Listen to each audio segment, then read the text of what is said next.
নমস্কার, শুভ সকাল। আজকে সিনেমার খবরে প্রথমে রয়েছে সোহিনী এবং বিক্রমের একটি ছবি এবং সেখানে রয়েছে একদিন আসবে যেদিন বাংলা ছবি রাজত্ব করবে।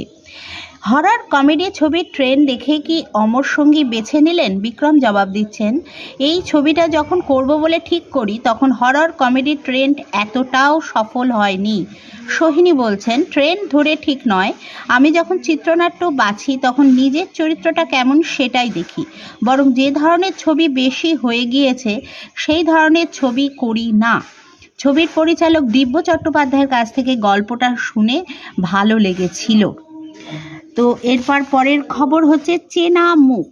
টানা 3 সপ্তাহ বাংলা মেগার টিআরপি তালিকায় পরিণীতা প্রথম স্থান ধরে রাখলো। উদয় প্রতাপ সিংহ ও ঈশিতা চট্টোপাধ্যায়ের রসায়ন দর্শকের মন জয় করে ফেলেছে। গতবারের মতন এবারও দ্বিতীয় স্থানে রয়েছে ফুলকি এবং তৃতীয় এবং শেষ খবর তৃতীয় পর্বেও প্রিয়দর্শন।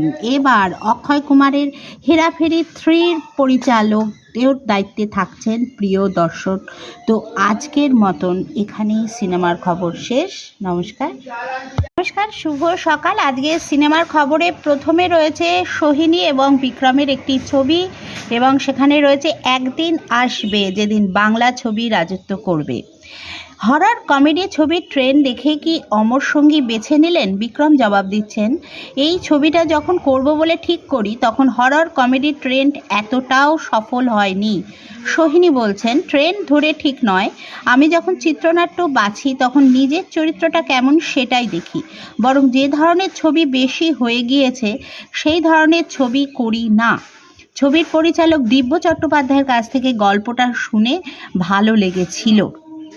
তো এরপর পরের খবর হচ্ছে চেনা মুখ।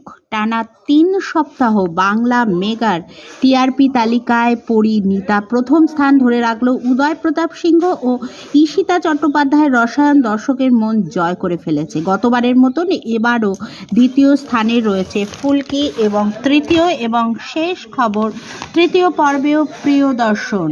এবার অক্ষয় কুমারের হেরাফেরি 3-র পরিচালক এর দায়িত্বে থাকছেন প্রিয়দর্শন।